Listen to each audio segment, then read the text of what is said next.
Hey guys, happy Monday and also happy Black History Month. So, in this episode, we're going to basically be talking about Black History Month and pay tribute to those who in the past made it possible for people like me to work in healthcare. So, before beginning this episode, we want to give a little stats about how Black History Month started.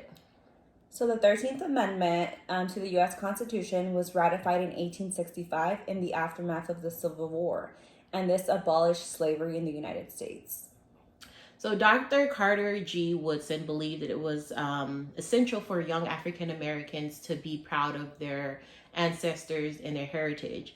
Because of that, he dedicated his life in educating African Americans about the achievements and contributions that the ancestors made, in which he started Black History Month in 1926. In 1976, when U.S. President Gerald Ford extended the recognition to honor the too often neglected accomplishments of Black Americans in every area of endeavor throughout our history. February is Black History Month, and they choose a specific theme every year. This year, the theme is African American and the arts. Okay. And so for my person, I chose actually Charles Drew because I found him very interesting. He was born in 1904, and he's known as the father of blood banking. And the reason why is because he basically pioneered blood preservation techniques, which ended up saving thousands of lives and contributing to blood donations and a bunch of stuff. But he was born in Washington, D.C. in 1904 to a middle-class African-American family. And he went to college, and after college, he decided he wanted to go to medical school, but he had to save the money for it. And so he ended up working as a football coach and as an athletic director to save money for medical school.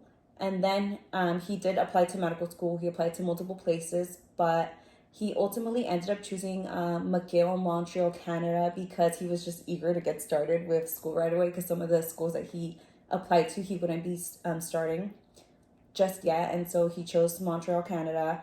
And there he did a lot. Actually, he was so impressive. But he did a lot of research, and he researched basically shock and how to treat victims of shock. And he found that one of the solutions to treating victims of shock was blood transfusions. But the problem with that was that there was no techniques for blood preservation. Additionally, there was no way to store like mass quantities of blood. And so this was a big issue because it limited blood transfusions to locations. So therefore, a lot of people were not able to get the blood transfusions. And so this ultimately caused a big barrier for many people to get the care that they needed. But after during medical school, he was really amazing, and I would hope to one day be like him. But he was in the Alpha Omega Alpha Society. What is that? Is that fraternity? I believe it's a fraternity, but I guess it's like fancy for basically saying he was like an honors medical student, which I was He's a smarty. He's a smarty. Yes. He's a smarty for sure. And he also ranked second in his class of, I believe the class was like 127 students. Oh wow, so ranked second? Oh wow. Yeah, and so he ranked second, and then after medical school, he worked at Howard as an instructor of surgery. And then additionally, he was like, I need more school, right? So he did like graduate work, and he worked in research.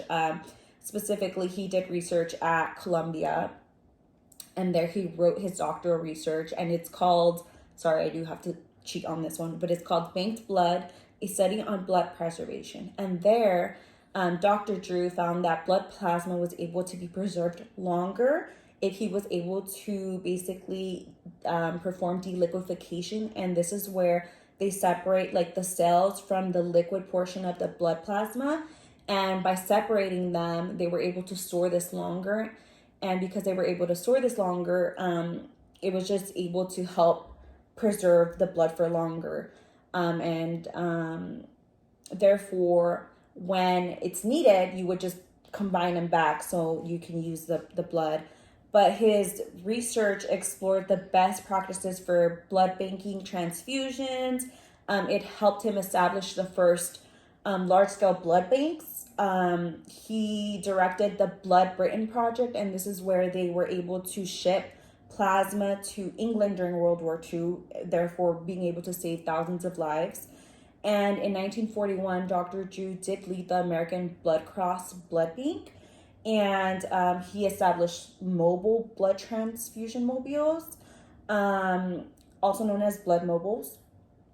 And really, without his work, a lot of people would not have had their lives, like, I mean, They saved. yeah, he did so much, like blood, but also like his work and his contributions was not without struggles. The American Red Cross had policies during the time where they segregated blood based off of race, and so he protested this segregation of blood and ultimately ended up resigning from the projects that he started. And the policies that American Red Cross had didn't take those policies away until 1950. And while he contributed a lot to blood and blood preservation, his passion though was surgery. So that was very interesting. Yeah. Mm-hmm. Honestly, I learned a lot. Me too. And some of the stuff I'm not surprised, but it's sad to hear that he did all of this, like, for the blood throughout, like, in history. He made like a difference, but even then, they didn't accept blood from Black people. He was a Black man who started this, and still that they're like, no, we can't, we don't want your blood. I was shocked. I was like, the audacity. Yeah, the audacity. Literally, I'm like, he basically helped establish all of this, but he was a person of color. Therefore, he was excluded from his own project. Yeah. In a sense, Take, and don't picture you in a sense. Yeah.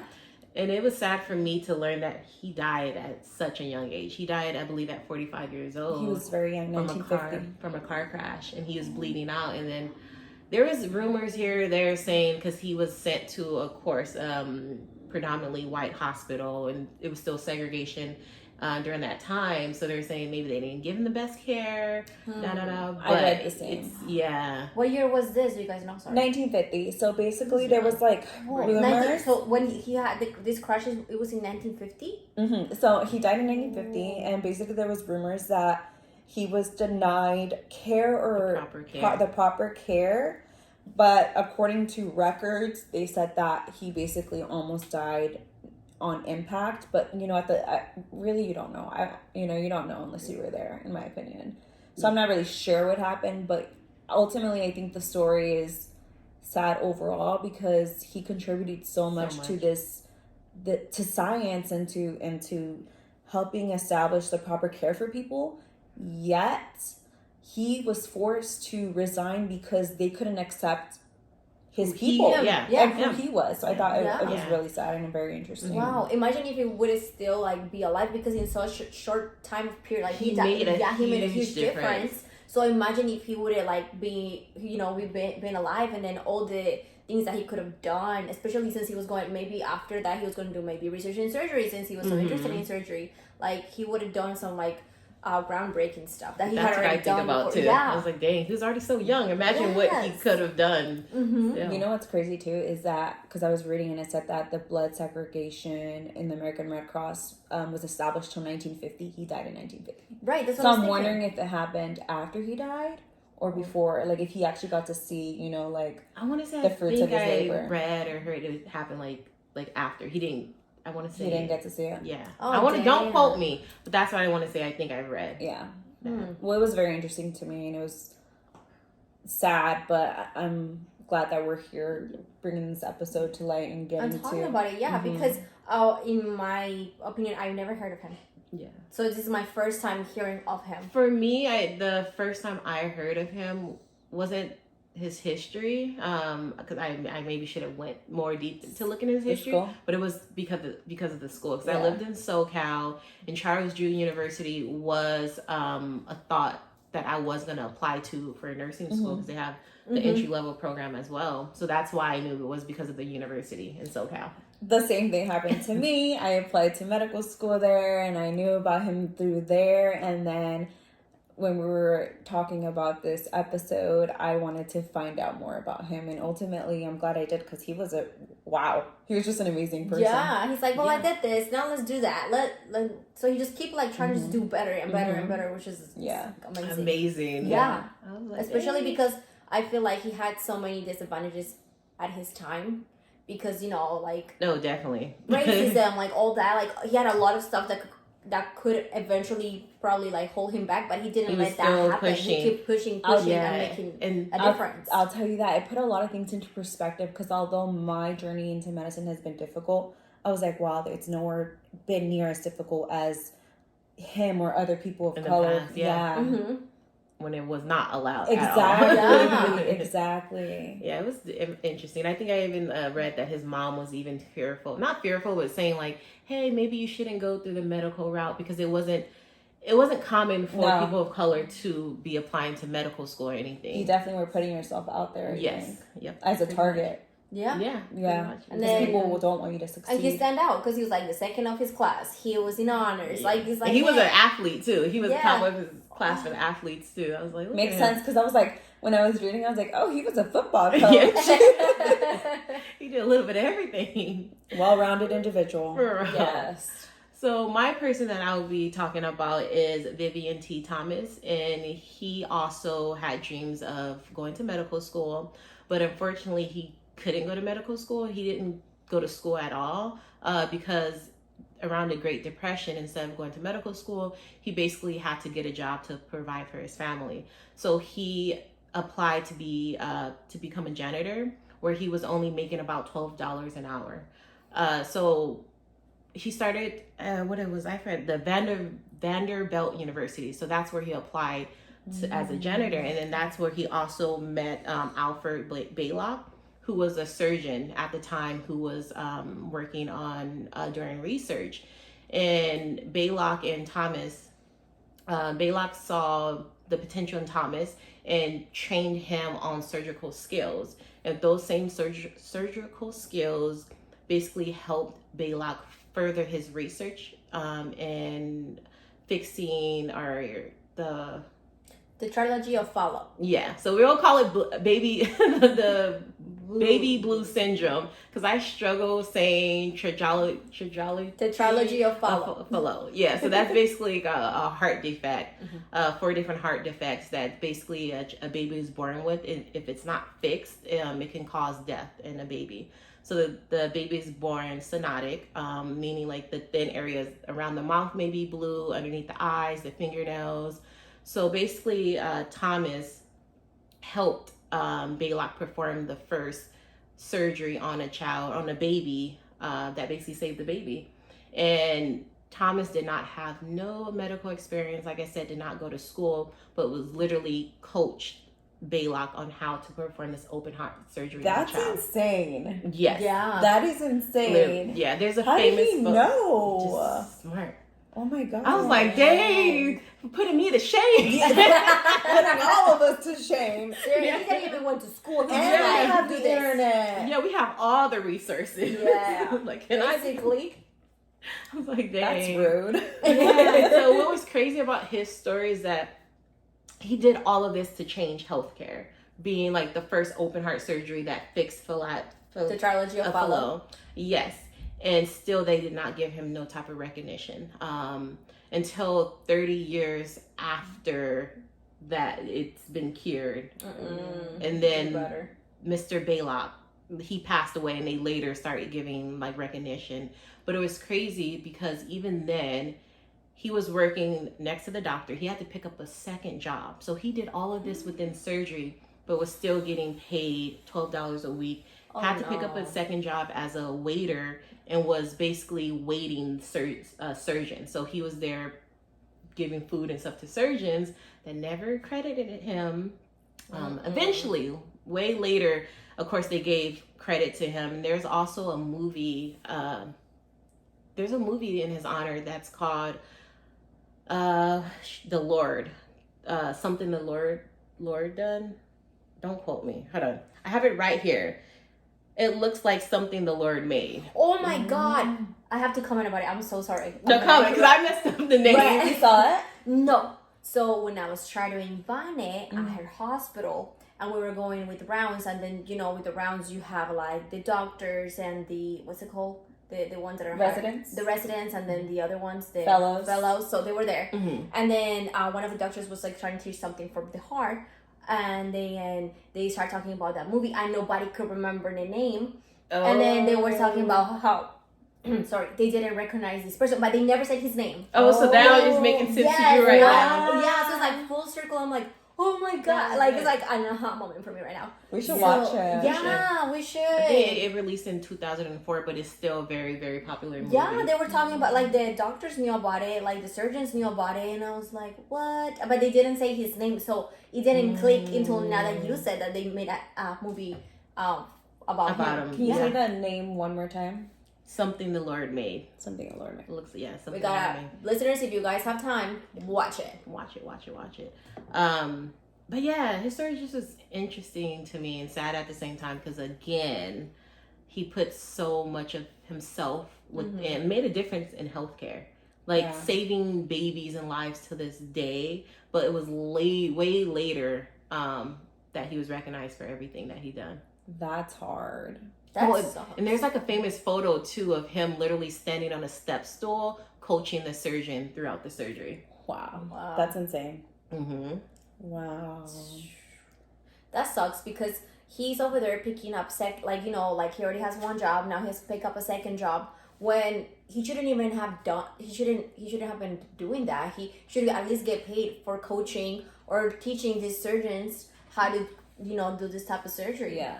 And he never became an MD, right? Okay, so then after, he later went back, or maybe he stayed at Johns Hopkins. So he did all the research and stuff at Johns Hopkins. And then so he became a professor that taught other students and students of color, like Black students as well, in surgery. Got it. Ah, okay, awesome. I was about to say, like, dang, they didn't even give him, like, the opportunity. They recognize him now. And it's good to hear that you said, like, your surgeons that you heard that. I know, that actually made me, like, feel somewhat better. Yes. Because I feel like one thing they do not, in schools and stuff, it's not talked about. For me, I didn't hear a lot about Black healthcare providers and everything. I learned about Nightingale over and over and over and over and over. But Florence Nightingale, that's basically it. What? You actually didn't say that? No. Okay. But wow, that's crazy. Yeah. That's crazy, but awesome that now I know who they were talking about. Mm-hmm. Yeah. But we should definitely watch the documentary. I agree. Yes. Okay. So who do you have, Kathy? Yes. So for me, I like her. Her name is Marilyn Hodges Gaston. She was born on January 31st, 1939 in Cincinnati, Ohio. She decided she wanted to become a doctor when she was 9 years old. Because so she was in her house and they were like in her living room, and her mom just all of a sudden passes out, like she just faints, and they come to find out that her mom had cervical cancer, and they were not insured, so they were underinsured. She had cervical cancer, so she was not being treated, she was not being treated, so that's caused like for her to faint, and then that's when she realized, like, I need to make a change. This needs to change. So, and it just blows my mind when I was reading about her, because at such a young age for you to make that decision, Yeah. And because, when you're literally like, I want to be an astronaut, like. I want to be a princess. Yeah. But then, like, with her, like, based on that situation that happened, she just came to the conclusion, like, no, I need to make a difference and I'm going to become a doctor. I love that. Yeah. At a young age, that's insane. Yeah. Yep. So, she faced a lot of poverty and prejudice as a young student. But she was determined to become a physician. She had dedicated her career to help poor people and people who are underinsured, minorities. And she enrolled in the University of Miami in Ohio in zoology. So she graduated, and after she graduated, she was working as a nurse. And she had this talk, so she didn't really went after her MD because she had all these prejudice. So she's like, no, I'm not gonna do it. So she went through zoology, she graduated, she went and worked as a nurse, and she spoke with this physician. and the physician told her, like, if you're not enjoying what you're doing right now, which is like nurse duties, you should go after what you want to be. So she did, and she entered the University of Cincinnati School of Medicine and earned a degree in pediatrics in 1964. And as she was doing an internship, she became interested in sickle cell disease. The way that she became interested was because there was like a kid, and her hands were like swollen and red and they were hurting, and she didn't know what was happening with the kid. So she went and asked her supervising resident. The resident told her, like, oh, you should run a test for sickle cell disease. And yeah, it came back positive. After that incident, she felt kind of like a shame, like, oh my God, I should have known better. That's something that I should have a look for. And that like just gave her a push for her to start doing research in like sickle cell disease. And I'm so sorry. In 1986, she did a study of sickle cell disease, and that led to nationwide screening program to test newborns for immediate treatment. And she was the first African American woman to direct in Public Health Service Bureau. So when she attended the University of Cincinnati College of Medicine, Gaston was one of 6 women and the only Black woman in her class. In 1986, she published a groundbreaking study that led to the creating of National Sickle Cell Disease Screening Program for newborns and provided the effectiveness of penicillin to prevent infection from sepsis in babies with the disease. Wow. So that was her, and I just like her story to me was like very inspiring. Like even though like she had all these odds and all these people just telling her like, you're not gonna be able to do it, you're not gonna be able to make it just because of your financial background or just because of like, you know, your race, your ethnicity, like it's just not gonna happen. It's not gonna happen. Don't. Yeah. And she almost let them win. I know. Oh, yeah. I love the fact that she kept whoever that physician I was thinking the her, same thing. I'm like, I wonder who that physician is, because that physician was like kind of groundbreaking in her being able to be like, you know what, you're right. Like that one person. And then you said she changed the way newborns were screened, right, for sickle cell disease? Yes. Yeah. That's important. Yeah. And and the fact that she didn't beat herself up about getting it wrong. I know you mentioned like, oh, I should have known that. I should have known that. Instead of her saying like, oh, I should have known that and just stepped it back, like took a step back. No, it pushed her. I know. I like that too. I'm like, let me take mental notes. I did too. I was like, okay, it didn't work out for her, but it pushed her to do more. Yeah. Like to be better. That's something we need to have as well. Yeah. Like take it as a learning opportunity. I know that's like beating myself up because I don't know it, or because I'm dumb, or because like you should have known better. Yeah, you should have known better, but you learn from it, and then you know it boosted you to do something else, which it was her case. Like she didn't beat herself, she boosted herself to do research, and then she just made this big difference in pediatrics for babies with sickle cell disease. And she changed the system. The system. All these people are literally changing system, making a difference that back then, like our today healthcare, literally they built that for us today. And the crazy thing is now us as healthcare professionals too, like we have that role and responsibility of changing the system for the better. Like for me, I'm glad we're doing this episode because it's inspiring, like seeing what all these people did in their time with so many barriers. Because we have barriers too, but I don't think we have barriers that they had. Different barriers, yeah. And for me, it's like inspiring to see what we can do to make healthcare better for people. For people, yeah. And I'm also glad that we did this episode too, and then kind of I don't want to use sad or upset, but the fact that I didn't know about these people until I did the research. That's sad in itself. It's like, why did it take me to like I have to do research to learn about these people, but in a sense that it wasn't taught to us in school. I know, but I'm kind of excited for this episode to intrigue people, like, you know what I mean? To be like, oh, I didn't know that. I didn't know that's how blood preservation started. Oh, I didn't know someone who's pregnant about to have their baby. I didn't know that my baby's going to be screened for sickle cell or, you know, all the blue baby syndrome and stuff. And how it started and everything.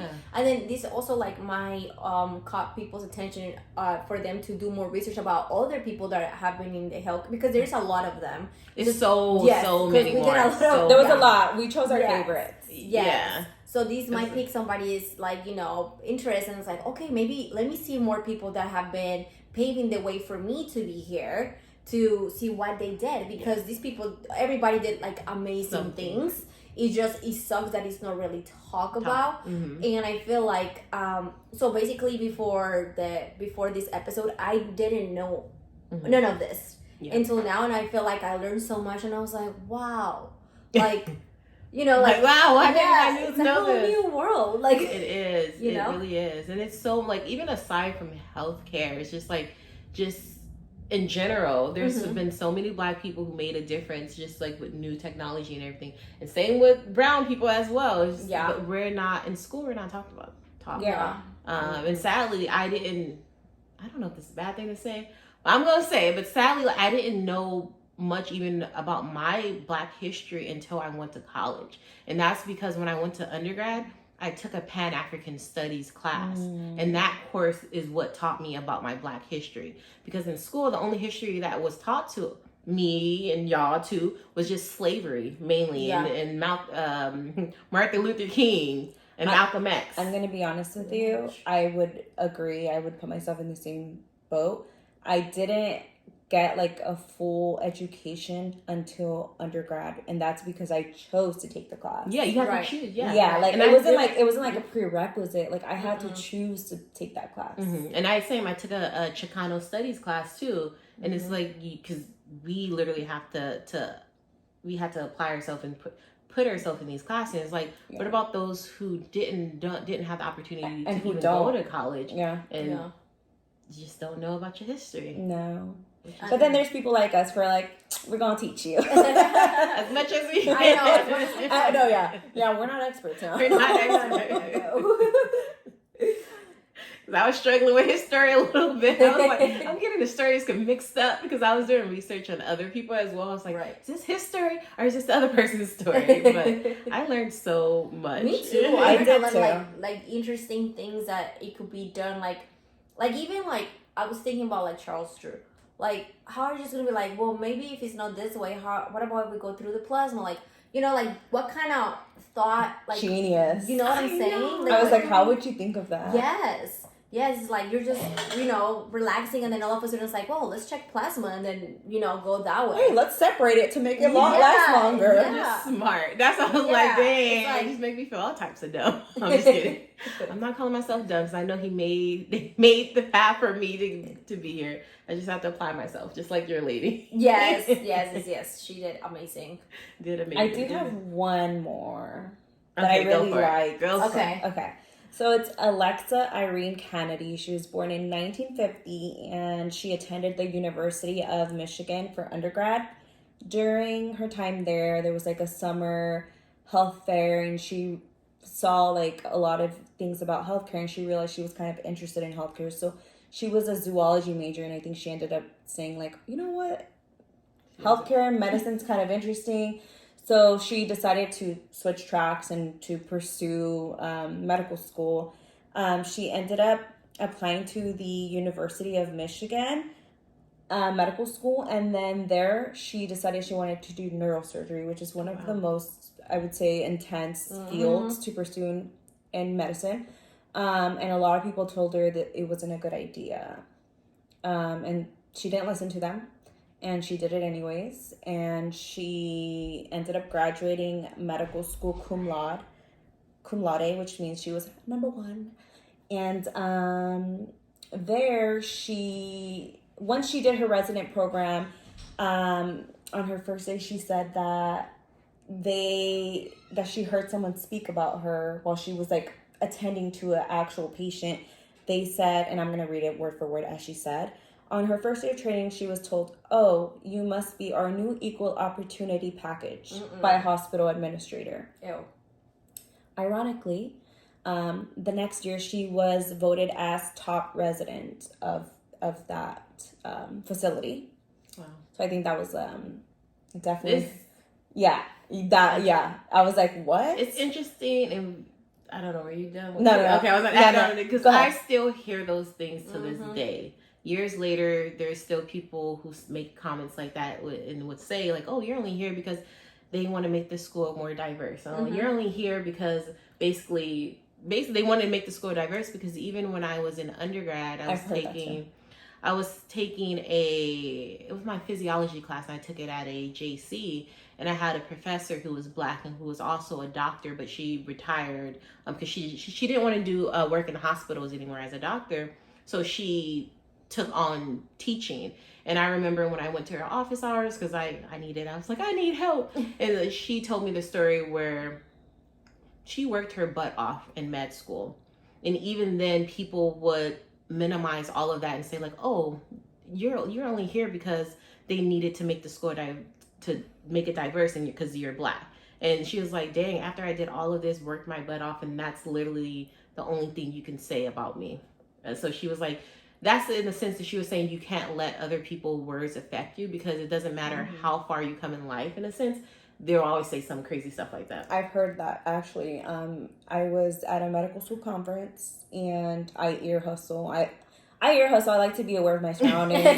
Like, as you should. Yeah, like, I'm just the way I am. Like, I'm nosy, okay? I like to see who's around me, what they're saying, what's going on, where my exit signs are, be aware. all of that. It could be trauma. It could be from being born in Oakland. I don't know. But anyways, I was like, listening while I'm having conversations with people, and I'm hearing people talk about like them applying to medical school and how their friend got, an interview or whatever, but they basically implied that, they got it because they needed diversity in that school, or, and I was like, I know. That pisses me off so much. But yeah, I mean, yeah, it still happens. It still happens. Back to Alexa real quick. Go. Oh, my bad. No, you're good. And so that happened. But in 1981, she became the first Black neurosurgeon in the United States. And just a few years later, she rose to chief of neurosurgery at the Children's Hospital in Michigan. And during her 22-year career, she worked as a neurosurgeon. She helped young patients facing life-threatening illnesses, gunshot wounds, hydrocephaly, and other brain injuries and diseases. But I really liked her story because during college, she almost dropped out because she did not have the confidence in herself. And then one of the quotes that I took from her, because I thought it was really powerful, was, "The greatest challenge I faced in becoming a neurosurgeon was believing that it was possible." And so I just wanted to throw that out there, because if you're someone who's having lack of confidence, or you're not sure, you just got to keep going and keep trying, and it'll happen. Yeah. So just be patient. Yeah. Yes. Thank you guys so much for listening. Thank you. See you next week. Bye. Thanks for listening to this episode of PD3 with your hosts Linda, Jasmine, and Kathy. Make sure you like, comment, and subscribe at a potent dose of 3 so that you never miss an episode and your weekly dose.